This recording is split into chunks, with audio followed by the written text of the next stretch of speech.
ಈ ದೇಶ ದೀಪಾವಳಿ ಸಂಭ್ರಮದಲ್ಲಿ ಮುಳುಗಿದೆ. ಆದ್ರೆ ರೈತ ಮಾತ್ರ ಕಣ್ಣೀರಲ್ಲಿ ಕೈ ತೊಳಿತಾ ಇದ್ದಾನೆ. ಜ್ವಲಂತ ಉದಾಹರಣೆ ನಾನೀಗ ಗದಗ ತಾಲೂಕಿನ ನಿರ್ಲಿಗಿ ಗ್ರಾಮದ ಏನು ಶರಣಪ್ಪ ಸಂದಿಗೌಡ ಅಂತ ರೈತ ತಾನೇ ಕೈಯಾರಿ ಬೆಳೆದಂತ, ತಾನೇ ಮುದ್ದಾಗಿ ಸಾಕಿ ಬೆಳೆದಂತ ಈ ಒಂದು ಈರುಳ್ಳಿ ಬೆಳೆಯನ್ನ ತನ್ನ ಟ್ರ್ಯಾಕ್ಟರ್ ಇಂದನೇ ಹರಿಗಿ ನಾಶ ಪಡಿಸ್ತಾ ಇದ್ದಾನೆ. ಕಾರಣ ಏನಂತಂದ್ರೆ ಈ ಒಂದು ಈರುಳ್ಳಿ ಬೆಲೆಗೆ ಈಗ ಮಾರ್ಕೆಟ್ನಲ್ಲಿ ಬೆಲೆ ಇಲ್ಲ. ಅಂದ್ರೆ ಕೇವಲ ಕ್ವಿಂಟಲ್ಗೆ 200, 100, 150 ರೂಪಾಯಿ ಈ ರೀತಿಯಾಗಿ ಇರೋದ್ರಿಂದ ತಾನು ಬೆಳೆದಂತ ಬೆಳೆಯನ್ನ ಅಂದ್ರೆ ಈಗೇನು ಖರ್ಚು ಮಾಡಿ ಆ ಬೆಳೆಯನ್ನ ಕಟಾವು ಮಾಡಿ ಮಾರ್ಕೆಟ್ಗೆ ತಗೊಂಡು ಹೋಗ್ಬೇಕಾದ್ರೆ ಆ ಖರ್ಚು ಕೂಡ ವಾಪಸ್ ಬರೋದಿಲ್ಲ, ಮರಳಿ ತನ್ನ ಜೇಬಿಗೆ ಬರೋದಿಲ್ಲ. ಹೀಗಾಗಿ ಆತ ತನ್ನ ಇಡೀ ಏನು ಸುಮಾರು 10 ಎಕರೆಯಲ್ಲಿ 6 ಎಕರೆ ಈ ಒಂದು ಈರುಳ್ಳಿಯನ್ನ ಬೆಳೆದಿದ್ರು.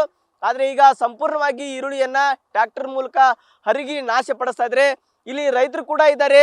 ಅವರ ಪರಿಸ್ಥಿತಿ ಯಾವ ರೀತಿ ಇದೆ ಅಂತ ಸಾಕಷ್ಟು ಗೋಳಾಡ್ತಾ ಇದ್ದಾರೆ. ಅಂದ್ರೆ ಈಗ ಕಳೆದ ಒಂದು ತಿಂಗಳಿಂದ ಈ ಗದಗ ಮಾರ್ಕೆಟ್ ನಲ್ಲಿ ಯಾವುದೇ ರೀತಿಯಾಗಿ ಈರುಳ್ಳಿಗೆ ಬೆಲೆ ಇಲ್ಲ. ಕೇವಲ 50 ರೂಪಾಯಿ, 100 ರೂಪಾಯಿ, 150 ರೂಪಾಯಿ ಲೆಕ್ಕಕ್ಕೆ ಕೇಳ್ತಾ ಇದ್ದಾರೆ. ಆದ್ರೆ ಅವ್ರಿಗೆ ಬೇಕಾಗಿರೋದು ಸುಮಾರು 2,000 ರೂಪಾಯಿ ಅಥವಾ ಕನಿಷ್ಠ ಪಕ್ಷ ಏನಿಲ್ಲ ಅಂದ್ರೆ ಒಂದು ಪೀಸಿಗೆ 1,000 ರೂಪಾಯಿ ಆದ್ರೂ ಬೇಕಾಗುತ್ತೆ. ಆದ್ರೆ ಹೀಗಾಗಿ ಈರುಳ್ಳಿ ಬೆಲೆ ಇರದೇ ಇದ್ದದಕ್ಕೆ ತಾವೇ ಬೆಳೆಯನ್ನ ನಾಶ ಪಡಿಸ್ತಾ ಇದ್ದಾರೆ. ಹೀಗಾಗಿ ಅವ್ರನ್ನೇ ಮಾತಾಡ್ಸ್ತಾ ಹೋಗ್ತೀನಿ. ಸರ್, ಈಗ ನಿಮ್ಮ ಪರಿಸ್ಥಿತಿ ಯಾವ ರೀತಿಯಾಗಿದೆ ಸರ್?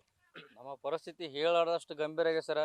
ಈ ಹಬ್ಬ ನಮಗೆ ಭಾಳ ಖುಷಿ ಇರ್ತಿತ್ತು. ಆದರೆ ಈ ಹಬ್ಬದಿಂದ ಆಯ್ತು ಈರುಳ್ಳಿ ರೇಟ್ ಬಿದ್ದಿದ್ದರಿಂದ ನಮಗೆ ಯಾವುದೇ ರೀತಿಯಿಂದ ಖುಷಿ ಇಲ್ಲ. ಯಾಕಂದ್ರೆ ಇವಾಗ ಇದು ಸರಿಯಾದ ರೇಟ್ ಇರ್ಲಾರ್ದಕ್ಕೆ ನಾವು ಹರಗಾಕತ್ತೀವಿ ಸರ್. ಇದನ್ನ ಹರಿಗೆ ನಾವು ಮಾರ್ಕೆಟಿಗೆ ತಗೊಂಡೋದ್ರೂ ಕೂಡ ನಾವು ನಮ್ಮ ಮತ್ತು ಕೈಯಿಂದ ದುಡ್ಡು ಹಾಕಿ ಮನೆಗೆ ಬರ್ಬೇಕಾಗತ್ತೆ. ಈ ರೀತಿಯಾಗಿ ನಮ್ಗೆ ಇದರಿಂದ ಒಂದು ಪೈಸಾನು ನಯ ಪೈಸಾನು ಲಾಭ ಇಲ್ಲ. ಇದರಿಂದ ಬರೀ ಮಾರುಕಟ್ಟೆಯಲ್ಲಿ ದಲ್ಲಾಳಿಗಳಿಗೆ ಆಮೇಲೆ ಅಂಗಡಿಯವ್ರಿಗೆ ಅವ್ರಿಗೆ ಲಾಭ ಇದೆ, ನಮ್ಗೆ ಯಾರಿಗೆ ರೈತರಿಗೆ 10 ರೂಪಾಯಿ ಲಾಭ ಇಲ್ಲ. ಹೀಗಾಗಿ ಸಾಲ ಸೂಲ ಮಾಡಿ ಈರುಳ್ಳಿ ಬೆಳೆದಿವಿ. ಇದಕ್ಕೆ 3.5 4 ಲಕ್ಷ ರೂಪಾಯಿ ಖರ್ಚು ಮಾಡೀವಿ ಸರ. 4 ಲಕ್ಷ ರೂಪಾಯಿ ಖರ್ಚು ಮಾಡಿದ್ರೆ ಇದರ ಒಂದು 10,000 ರೂಪಾಯಿ ನಮಗೆ ಬಂದಿಲ್ಲ. ನಾವು ಇದಕ್ಕೆ ರಾಜ್ಯ ಸರ್ಕಾರಕ್ಕೆ ಮತ್ತು ಕೇಂದ್ರ ಸರ್ಕಾರಕ್ಕೆ ನಾವು ಮನವಿ ಮಾಡ್ಕೊಳೋದು ಬೇಡ್ಕೊಳೋದು ಏನಂದ್ರೆ ಸರಿಯಾದ ರೀತಿ ಒಂದು 2,500 3 ಸಾವಿರ ರೂಪಾಯಿ 2,000 ರೂಪಾಯಿ ನಾವು ಬೆಂಬಲ ಬೆಲೆ ಕೊಡಬೇಕಂತೇಳಿ ನಾವು ಸರ್ಕಾರಕ್ಕೆ ಕೇಳ್ಕೊತೀವಿ. ಸರ್ಕಾರ ಮಾಡ್ತಾ ಇರುವಂತ ರೂಲ್ಸ್ಗಳು ಸರಿಯಾಗಿಲ್ವೋ ಅಥವಾ ಏನ್ ಅನಿಸುತ್ತೆ ನಿಮ್ಗೆ? ಯಾಕಂದ್ರೆ ದಲ್ಲಾಳಿಗಳಿಗೆ ಸಾಕಷ್ಟು ಲಾಭ ಇದೆ ಅಂತ ಹೇಳಲಾಗ್ತಾ ಇದೆ. ಒಂದ್ ಕಡೆ ಮಾರ್ಕೆಟ್ ಅಲ್ಲಿ ಈಗೂ ಕೂಡ ಕೆಜಿಗೆ 20 ರಿಂದ 30 ರೂಪಾಯಿ ಈರುಳ್ಳಿ ಬೆಲೆ ಇದೆ. ಈ ಕಡೆ ನೋಡಿದ್ರೆ ಬೆಳೆದಂತ ರೈತರು ನಿಮಗೆ ಸರಿಯಾಗಿ ಬೆಲೆ ಸಿಗ್ತಾ ಇಲ್ಲ. ಆದ್ರೆ ಇದರಲ್ಲಿ ಯಾರಿಗೆ ಲಾಭ ಇದೆ ಅಂತ ಅನಿಸುತ್ತೆ ನಿಮ್ಗೆ? ಸರ್, ಇದರಲ್ಲಿ ರೈತರದೇನು ತಪ್ಪಿಲ್ಲ ಸರ್. ಸರ್ಕಾರಗಳು ತಮ್ಮ ಸ್ವಾರ್ಥಕ್ಕೋಸ್ಕರ ತಮ್ಮ ಹೋಟಿಗೆ ಸ್ವಾರ್ಥಕ್ಕೋಸ್ಕರ ರೈತರನ್ನೆಲ್ಲ ಬಲಿ ಕೊಡ್ತಾ ಇದ್ದಾರೆ. ಮತ್ತು ಇದರಲ್ಲಿ ರೈತ ಅದು ಮಳೆ ಆಗಲಿ ಸಿಡ್ಲಾಗಲಿ ರಾಜಕಾರಣಿ ಬರಲಿ ಯುದ್ಧ ಆಗಲಿ ಏನಾಗಲಿ ತಾನು ಬಿತ್ತುದು ಬೆಳೆದನ್ನ ಎಂದೆಂದಿಗೂ ಇಲ್ಲಿವರೆಗೂ ಬಿಟ್ಟಿಲ್ಲ, ಬಿಡುದೂ ಇಲ್ಲ.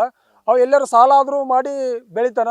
ಮತ್ತು ಇದ್ರ ಜೊತೆಗೆ ರೈತ ಬೆಳೆದಂಥ ಬೆಳೆಗೆ ಇಲ್ಲಿ ರೈತಗೆ ಮಾತ್ರ ಇಲ್ಲಿವರೆಗೂ ಕೂಡ ಒಟ್ಟು ಬೆಲೆನೂ ಇಲ್ಲ.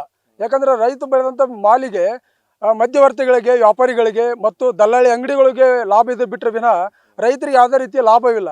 ಯಾಕಂದರೆ ಇಲ್ಲಿ ಬೆಳೆಯವನು ರೈತ, ಅದರಿಂದ ಲಾಭ ತೊಗೊಂಡು ಉದ್ಧಾರ ಆಗೋರು ಮಧ್ಯವರ್ತಿಗಳಿಂದ ಈ ಆಗ್ತಕ್ಕಂಥ ಪರಿಸ್ಥಿತಿಯಿಂದ. ಮತ್ತು ಈ ವರ್ಷ ಪ್ರಕೃತಿ ವಿಕೋಪದಿಂದ ಈಗ ಹಲವಾರು ನಮ್ಮ ಎಲ್ಲ ಬೆನ್ಕೊಪ್ಪ ಇರ್ಬೋದು, ಕನಿಗನಾಳ, ನೀರಲಿಗಿ, ನಾಗರಾಳ, ನಾರಾಯಣಪುರ, ಕೋಟುಂಚಿಗಿ ಆಜುಬಾಜು ಎಲ್ಲ ಗ್ರಾಮಗಳಲ್ಲೂ ಕೂಡ ಇಲ್ಲೆಲ್ಲ ನನ್ನ ರೈತ ಬಾಂಧವರಿಗೂ ಕೂಡ ನನ್ನದೇ ಒಂದು ಜಮೀನಿಲ್ಲ, ಎಲ್ಲರಿಗೂ ಕೂಡ ಇದೇ ಪರಿಸ್ಥಿತಿ ಆಗಿದೆ. ಎಲ್ಲರೂ ಕೂಡ 1 ಎಕರೆಗೆ ಕನಿಷ್ಠ ಅಂದರೂ ಕೂಡ 1 ಲಕ್ಷ ರೂಪಾಯಿ ಖರ್ಚು ಮಾಡಿದ್ದಾರೆ ಸರ. ಖರ್ಚು ಮಾಡಿ ಈಗ ಈ ಬೆಳೆನ ನೋಡಿದರೆ ಕಣ್ಣಲ್ಲೆಲ್ಲ ನೀರೆಲ್ಲ ಸರ, ರಕ್ತ ಬರುವಂಥ ಪರಿಸ್ಥಿತಿ ಉದ್ಭವ ಆಗಿದೆ ಸರ. ಈ ವರ್ಷ ದೀಪಾವಳಿ ಹಬ್ಬ ಪ್ರತಿ ವರ್ಷವೂ ಕೂಡ ಎಲ್ಲರಿಗೂ ಕೂಡ ಒಳ್ಳೆ ಖುಷಿ ತರ್ತಿತ್ತು, ಎಲ್ಲ ತರ್ತಿತ್ತು. ಈಗ ನೆಕ್ಸ್ಟ್ ಇದನ್ನ ಮುಂದೆ ಖರ್ಚು ಮಾಡಿ ಇದನ್ನು ಮಾರ್ಕೆಟಿಗೆ ತೊಗೊಂಡು ಹೋಗ್ಬೇಕಂದ್ರೂ ಕೂಡ ಒಂದು ಪಿಸಿಗೆ 100 ರೂಪಾಯಿ ಖರ್ಚಾಗ್ತದೆ ಸರ. ಖರ್ಚು ಮಾಡಿದ್ರು ಕೂಡ ಇಲ್ಲಿ ಲಾಸ್ ರೈತಗೆ, ಮತ್ತು ಕೈಲಿಂದ ಕೊಟ್ಟು ಸಾಲ ಮಾಡಿ ತರಬೇಕು. ಈ ಬೆಳೆದಂಥ ಬೆಳೆನ ಬೀಜ, ಗೊಬ್ಬರ, ಬಾಡಿಗೆ ಮತ್ತು ಇನ್ನೊಂದು ಕಡೆ ದಲ್ಲಾಳಿ ಅಂಗಡಿ, ಸಂಘ ಸಂಸ್ಥೆಗಳಲ್ಲಿ ಸಾಲದ ರೂಪದೊಳಗೆಲ್ಲ ತೊಗೊಂಡೋಗಿ ಕಟ್ಟಿ ಮುಟ್ಟಿಸ್ತೀವಿ ಅನ್ನೋ ಒಂದು ರೀತಿ ಒಳಗೆ ಅವ್ರಿಗೆ ಮಾತು ಕೊಟ್ಟು ತೊಗೊಂಬಂದಿರ್ತಾರೆ. ಈಗ ಬೆಳೆದಂಥ ಬೆಳೆಗೆ ರೇಟ್ ಇಲ್ಲ ಅಂದ್ರೆ ಅದೇ ದಲ್ಲಾಳಿ ಅಂಗಡಿ ನಾಳೆ ಕೊಳೆಪಟ್ಟೆ ಅಂಗಿನ ಹಿಡ್ಕೊಂಡು ನೀನು ನಮ್ಮ ಕಡೆ ಮಾಲ್ ಹಾಕ್ತೀವಿ ಅಂತ ಮಾತು ತೊಗೊಂಡಿದ್ಯಪ್ಪ, ನೀವು ಮಾಲ್ ಹಾಕಲೇ ಇಲ್ಲ, ನಿನ್ನ ಕಾರಣ ಹೇಳಬೇಡ, ನೀವು ದುಡ್ಡು ಕೊಡ್ತೀವೋ ಅಥವಾ ನಮ್ಮ ಜಮೀನನ್ನು ನಾನೇ ಉಣ್ಣುವಂಥ ಪರಿಸ್ಥಿತಿ ನಿರ್ಮಾಣವಾಗಿದೆ ಸರ್. ಈಗ ಅಡ ಇಡ್ತೀವಿ ಅಂತ ಕೇಳುವಂಥ ಪರಿಸ್ಥಿತಿ ಆಗಿದೆ ಸರ್. ಹಿಂಗಾದರೆ ಆ ಕುಟುಂಬ ಪೂರಾ ಸರ್ವನಾಶ ಆಗ್ತದೆ ಸರ್. ರೈತರ ಪೀಳಿಗೆ ಎಲ್ಲ ನಾಶ ಹೋಗುವಂಥ ದಿನ ನಿರ್ಮಾಣವಾಗಿದೆ ಸರ್.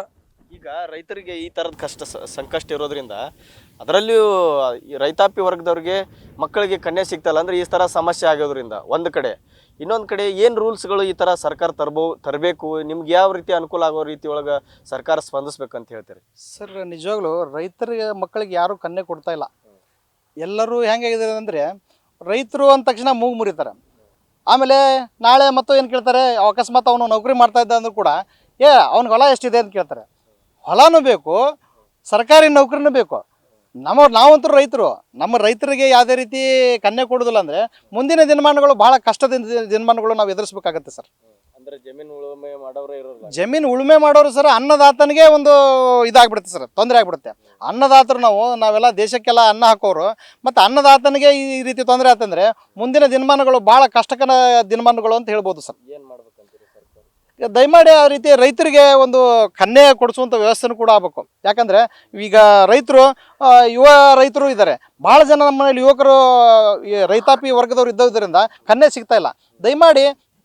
ದಯಮಾಡಿ ಅವ್ರಿಗೆ ಸರ್ಕಾರ ಒಂದು ಯಾವುದೇ ರೀತಿ ಯೋಜನೆಯನ್ನು ತಂದು ರೈತರ ಮಕ್ಕಳಿಗೆ ಕನ್ಯೆ ಕೊಡಿಸುವಂಥ ವ್ಯವಸ್ಥೆ ಕೂಡ ಆಗ್ಬೇಕಂತೇಳಿ ತಮ್ಮಲ್ಲಿ ಮನವಿ ಮಾಡಿಕೊಡ್ತಾ ಇದ್ದೀನಿ. ಇದಿಷ್ಟು ರೈತರು ಹೇಳ್ತಾ ಇರುವಂಥದ್ದು. ಒಂದು ಕಡೆ ಸರಿಯಾಗಿ ಬೆಳೆ ಬರದೆ ಏನು ಲಾಭ ಸಿಗದೆ ಬೆಳೆಯನ್ನು ನಾಶಪಡಿಸ್ತಾ ಇದ್ದಾರೆ, ಇನ್ನೊಂದು ಕಡೆ ಏನು ನಮ್ಮ ರೈತಾಪಿ ವರ್ಗದ ಮಕ್ಕಳಿಗೆ ಕನ್ಯೆ ಸಿಗ್ತಾ ಇಲ್ಲ ಅನ್ನುವಂಥ ಇನ್ನೊಂದು ಗೋಳು. ಹೀಗಾಗಿ ಸರ್ಕಾರ ಸರಿಯಾಗಿ ಒಂದಿಷ್ಟು ರೂಲ್ಸ್ಗಳನ್ನು ಕಾನೂನುಗಳನ್ನು ಜಾರಿ ಮಾಡಬೇಕು, ಅಂದರೆ ರೈತರ ಒಂದು ಅಭಿವೃದ್ಧಿ ಆಗಬೇಕು, ರೈತರ ಕಲ್ಯಾಣ ಆಗಬೇಕು. ಹೀಗಾಗಿ ಸರ್ಕಾರ ಇದಕ್ಕೆ ಒತ್ತು ಕೊಡಬೇಕು ಅನ್ನೋಂಥ ಮಾತನ್ನ ಹೇಳ್ತಾ ಇದ್ದಾರೆ.